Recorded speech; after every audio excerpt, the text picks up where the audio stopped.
Hello everybody. Today we're going to do a deck flip through of the Abyssal Tarot by Shelly Corbett or Corbett. Excuse me if I'm not pronouncing the last name correctly. And then Stefan Ahlbom or Boom Ahlbom. Now, funny story, I was doing some trading, I was getting some decks actually from Stefan, and he said, "Hey, I made a tarot deck with a photographer some years ago." And he said, "Why don't I send you one?" And I said, "Great, I would love to have one." And ironically, I was actually looking at this tarot deck online a few months earlier and was like, "Oh, maybe I should get one," and I never really did. So the universe works in funny ways, and it brought one to me. Stefan's a really great guy. I've been getting tarot decks from him for a little time now, and we finally moved over to emailing each other and doing some private transactions. But he included this in the last thing that I bought from him, and this is the Abyssal Tarot. So this deck was reviewed by Frank Jensen, who is a world-renowned collector and also writer on the tarot. And essentially, the story behind this deck is that the photographer Shelly, she was doing a display of her photography, and Stefan walked into a gallery and saw it, and he suggested to Shelly that they make a tarot deck out of the artwork. So all of these photographs were done underwater with various techniques, and Stefan was kind of the one that conceived that this could be a tarot deck. And ironically, on the front, this is the tower. So the image that you see on the front is the tower, and this was the exact image that Stefan saw in the gallery, and that inspired him to do this deck. So, without further ado, I'd like to kind of show our viewers what comes with the deck. So we have this card, right? They kind of come with all of the all decks, and this deck, there were only 1,000 printed. So this is number 763, and it's signed by Shelly and Stefan. So the little white book was written by Stefan, and I really like the fact that they give this cool tarot spread on the front. And they also tried to align this deck with the rider system. Okay, and you'll see some of that a lot in the swords. And the deck was originally made to kind of be like a piece that people could buy after they look at Shelley's work in a gallery. But they've since moved on to making some sales online and other various ways to get the deck out there. Readjust the camera here. Okay, so before I do this this deck flip through, I kind of want to say a couple of things. So this deck came out at a time when the internet was just really starting to take hold in society. So there were a lot of fundamentalists that were against imagery that was a little more on the erotic or the nude side, especially in the United States.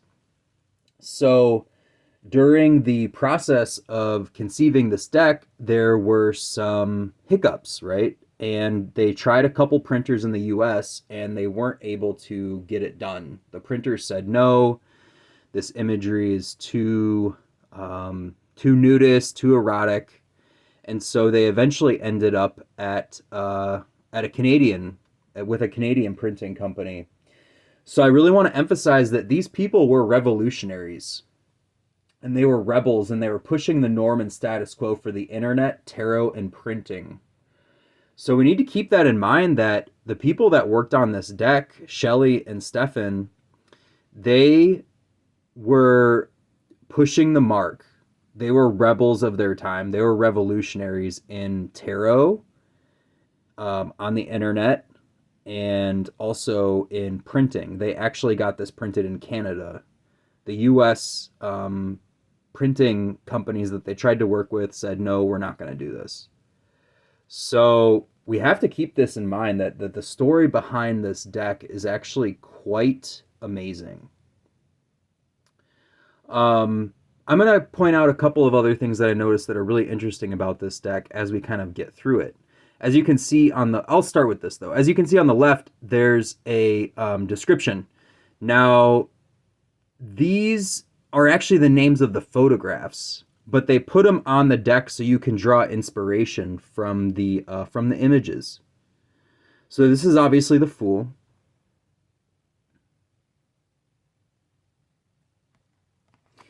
And these are the backs. Now, what's also cool about this deck is that the backs actually change position as the deck moves through. So I'll just kind of show you real quick. So you can see that the back on this one is slightly different than this one. So even the backs have like an artistic flair to them. So we have the Fool. I might have called it the Magician. I apologize. So we have the Fool. And I'm going to just start flipping through and kind of get us going here. Let the camera readjust. It's the Magician. Immediate family. I like that. So the little white book kind of picks up on these names as well.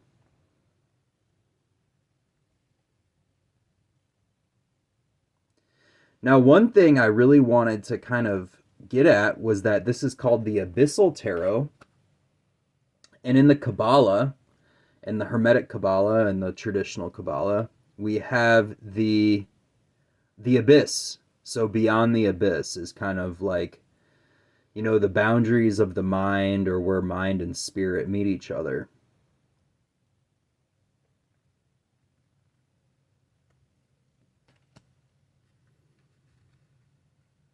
And as I said, these people were revolutionaries of their time. They were pushing the boundary of eroticism in tarot. Especially because these were photographic images done with real people underwater. It's actually quite an amazing story. Let's readjust here. I'm using a new lens on my camera. Maybe I shouldn't have done that with this video, but it's okay. I'll just keep getting it zoomed back in. Now, this project took Shelly a really long time. This was 10 to 12 years of photography. And then Stefan kind of helped arrange it in a pattern that made sense for the tarot. So it really was two visionaries working together.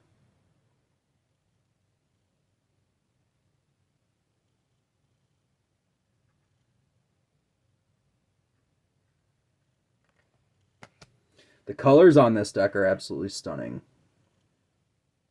And it was made to have this flowing, moving photography. And it's underwater photography.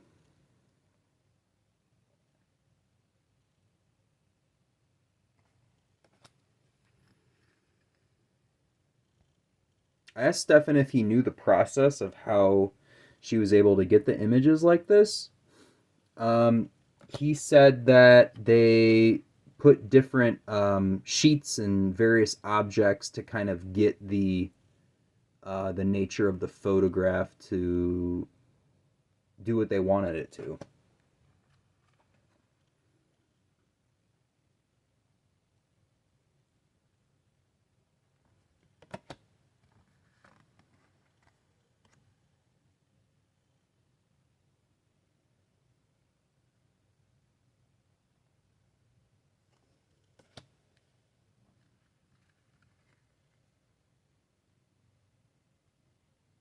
So here's the famous Tower card where Stefan had his vision for the deck. Super cool.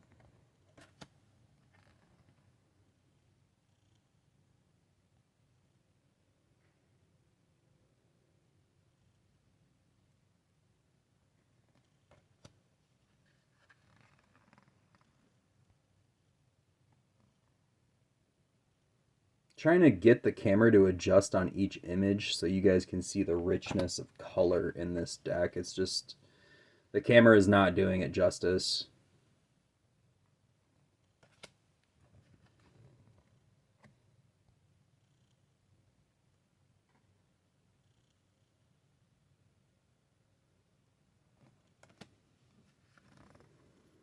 Yeah, like this one's really rich. Yeah, I think you guys can see it.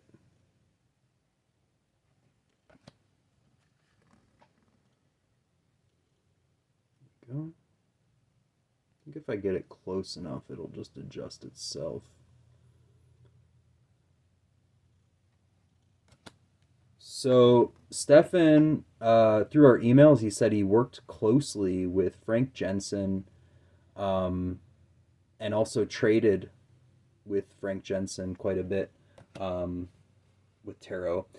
One thing I wanted to point out on this deck, you actually get the elements in the corner, and what I found interesting was that the major arcana shifts to cups.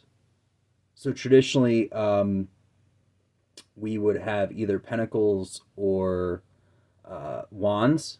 I usually put wands after the major arcana.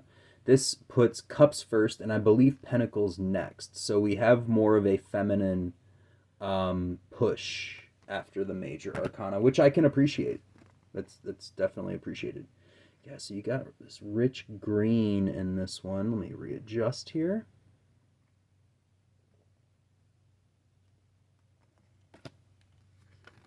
The reds and blues in this deck are absolutely stunning. Let's see if we go here. There we go.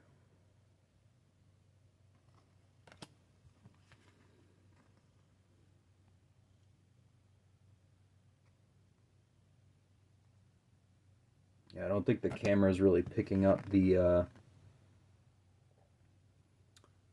doing this quite the justice it deserves. It's okay. I wonder what would happen if I turn off one of these lights. Hang on. No, better with the light. Okay.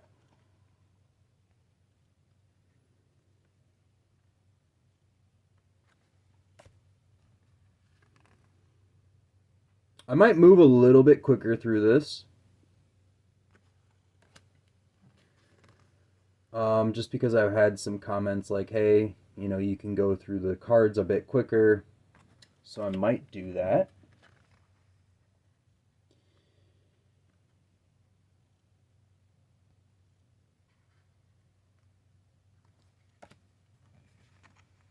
Plus we have 4 suits to get through.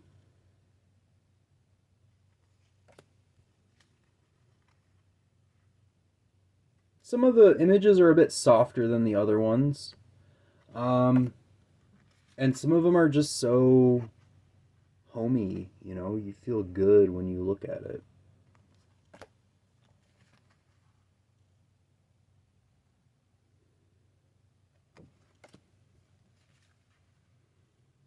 I'm going to put a couple of links in the description. One of them is going to be the interview that Frank Jensen did with Stefan. And he wrote a small article about this deck, and he mentioned that this could be one of the decks of the year in the early 2000s. So as I said, it moves from cups to pentacles, and then obviously we'll get the swords and the wands afterwards.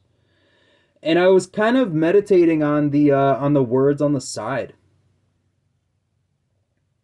I was really impressed with some of the names of these cards.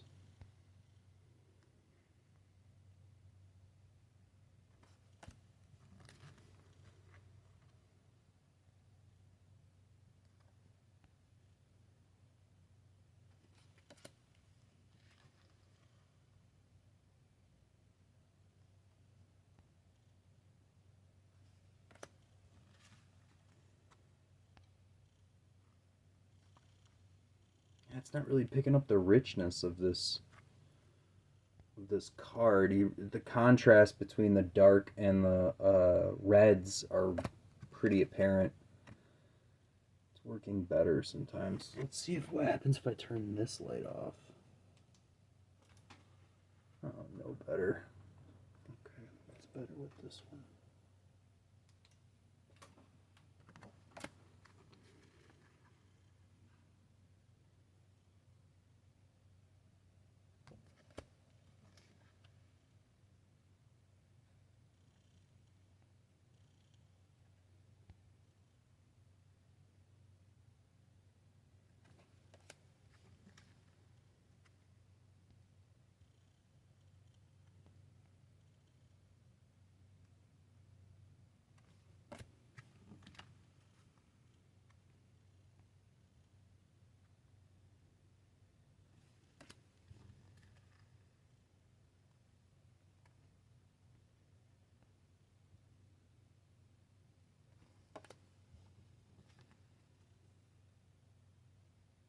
You can definitely read with this deck. The cardstock's nice. You can shuffle with it. It's forgiving.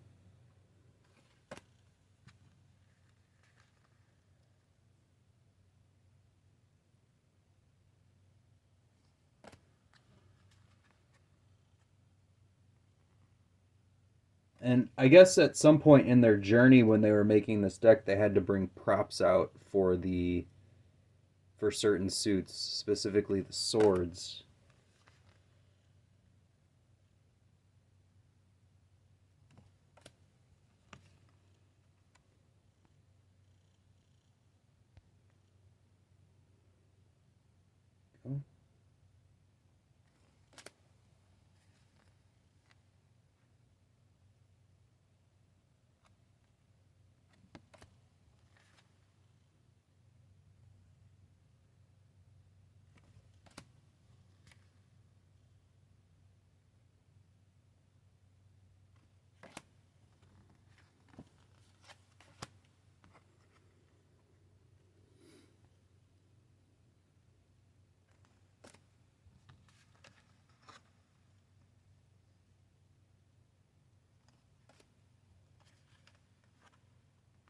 We are on the wands.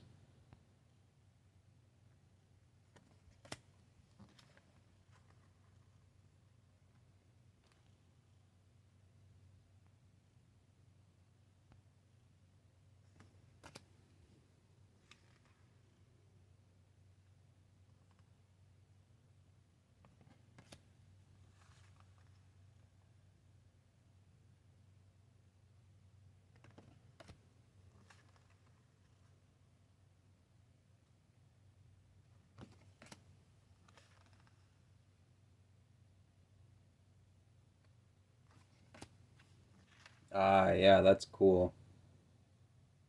Really rich color in that.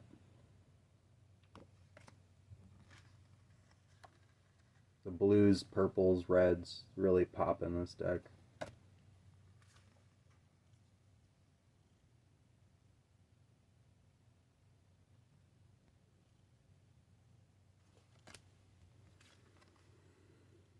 Like I said, this is definitely an Abyss deck, right? You're crossing the Abyss, headed into the land of spirit and interpretation.